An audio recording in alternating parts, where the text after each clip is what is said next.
여러분 그거 아세요? 임진왜란 때 15만 대군의 총 지휘관 나이가 20살이었단 거? 그리고 줄을 잘못 타서 인생의 절반 이상을 유배로 보내는 사람이란 거요? 1592년 도요토미 히데요시가 명을 공격할 길을 빌려달라는 어처구니 없는 요구를 하며 대군을 조선으로 보냅니다. 히데요시의 야망 혹은 노망은 지금도 그 목적에 대한 의견이 분분하기 때문에 일단 넘겨두고, 어찌되었든 일본의 조선 침략은 17세기 이후 동아시아의 정치 상황에 커다란 영향을 끼친 대규모 국제전임에는 틀림이 없습니다. 그럼 이러한 대전쟁에 자신의 정치적 야심을 건 히데요시는 누구에게 총지휘관을 맡겼을까요? 흔히 노련한 베테랑에게 맡길 거라 예상하지만 히데요시의 선택은 당시 20살이었던 그의 양자 우키타 히데이에였습니다.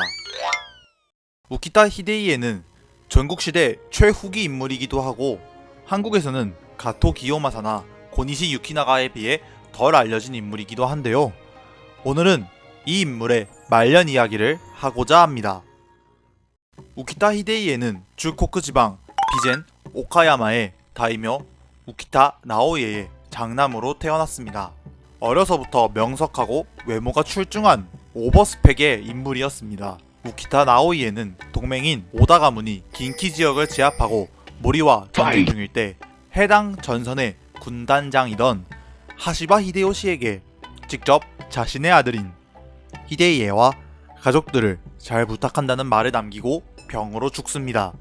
어린 나이에 가독을 이은 히데이에는 아들이 없던 히데요시의 사랑을 받으며 성장합니다. 히데이에란 이름에 히데도 히데요시의 양자가 되면서 받은 한자였습니다. 히데요시는 혼노지의 변 이후 통일전쟁을 위해 동부에 힘을 쏟고 있었는데요. 서쪽의 모리 가문과는 일단 휴전을 맺고 있었으나 여전히 방심할 수 없었죠. 이러한 상황에서 모리 가문의 감시 역할을 우키타 히데이에가 잘 수행했습니다. 잘생기고 똑똑하고 말도 잘 들으니 히데요시는 히데이에를 안 이뻐할 수 없었겠죠. 히데이에에 대한 신뢰는 히데요시가 가장 아끼던 양녀인 고우히메를 히데이에에게 시집 보낸 것으로 잘 알 수 있었습니다. 고우히메는 오다 노부나가에 가신 마에다 토시이에의 넷째 딸로 당시에 자식이 없던 히데요시에게 양녀로 보내졌습니다. 히데요시와 정실 내내는 고우히메를 어찌나 사랑했는지 전장에서 고우히메의 끼니를 걱정하는 내용의 편지를 보낼 정도였다고 합니다. 심지어는 고우히메가 남자였다면 관백을 물려줬을 텐데 라는 내용의 편지도 전해지고 있다고 합니다. 그렇게 애지중지하던 고우히메가 15살이 된 해 2살 연상이었던 우키타 히데이에에게 시집을 보내게 됩니다. 부부 사이가 워낙 좋아서 이남이녀를 낳았다고 합니다. 고우히메가 임신 중에 병이 나서 히데요시가 크게 걱정한 적이 있었는데요. 이때 히데요시는 고우히메에게 여우가 씌었다고 생각하여 여우신을 모시는 신사의 총본산인 후시미 이나리 다이샤에 지금 당장 고우히메에게서 떨어지지 않으면 일본 전역의 여우를 전부 사냥해버리겠다 라는 협박문을 보냈다고 합니다. 히데요시의 천하가 계속 이어졌다면 두 사람은 영원히 행복하게 살았을 수도 있었을 겁니다. 그러나 그들의 행복한 결혼 생활은 4년 뒤인 1592년부터 몰락의 길로 접어듭니다. 여러분도 아시다시피 일본의 조선 침략은 히데요시의 죽음과 함께 실패로 끝납니다. 거기에 더하여 1599년엔 실부였던 마에다 토시이에도 세상을 떠납니다. 우키타 히데이에는 도요토미 가문의 계승자 히데요리를 보좌하는 5대로 중 한 명이었지만 내부의 분열은 이미 걷잡을 수 없는 수준이었죠.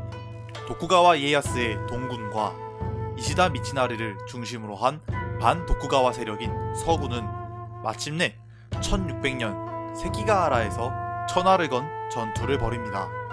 당시 28살이었던 우키타 히데이에는 서군에 가담했습니다. 역사의 흐름대로 서군은 동군에게 패배, 서군의 중심인물이었던 우키타 히데이에는 영지를 몰수당하고 아들들과 함께 하치조오지마에 유배를 가게 되었습니다. 하치조오지마가 어디냐면 일본 열도에서 한참 떨어진 태평양 한가운데의 섬이었습니다. 고우히메는 함께 유배갈 것을 요청했지만 도쿠가와 이에야스는 허락하지 않았죠. 그렇게 1606년에 히데이에는 34살, 고우히메는 32살의 나이에 생이별을 하게 됩니다. 고우히메는 거성이었던 오카야마 성에서 쫓겨나 자신의 친오빠 마에다 토시나가의 영지 카가번으로 가게 됩니다. 우키타 히데이에는 사실상 굶어 죽으라고 방치된 유배지에서 근근히 버티며 살아갑니다. 그러던 어느 날 우키타 히데이에에게 커다란 짐이 도착합니다. 그 안에는 쌀과 금, 옷, 의약품 등의 물건들이 들어있었죠. 이는 생이별한 후 다시는 만나지 못한 고우히메가 보내준 물건들이었습니다. 카가번과 고우히메의 지속적인 부탁으로 1614년 에도 막부의 허가를 받아 2년에 한 번꼴로 생활에 필요한 물건을 보낼 수 있게 되었습니다. 고우히메의 생필품 지원은 그녀가 61살에 세상을 떠나고 나서도 지속되었고 우키타 히데이에가 84살에 세상을 떠날 때까지 이어졌습니다. 그리고 그 뒤로도 고우히메의 지원은 우키타 히데이에의 자손들에게로 계속해서 이어져 갔습니다. 그녀의 사랑은 자손 대대로까지 이어져 약 200년 뒤 메이지 2년 판적 봉안으로 카가번이 없어질 때까지 이어졌다고 합니다. 고우히메는 히데이에와 생이별한 뒤 생애에 재혼을 하지 않았다고 하며 우키타 히데이에도 하치조오지마에 현지처를 두지 않았다고 합니다. 두 사람의 애틋한 사랑 이야기는 지금도 하치조오지마의 동상으로 만들어져 전해져 내려오고 있습니다.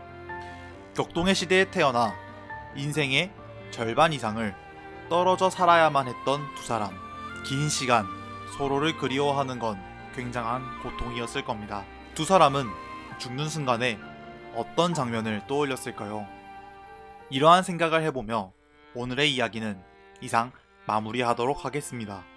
지금까지 넓고 얕은 일본 이야기 빗금무사였습니다.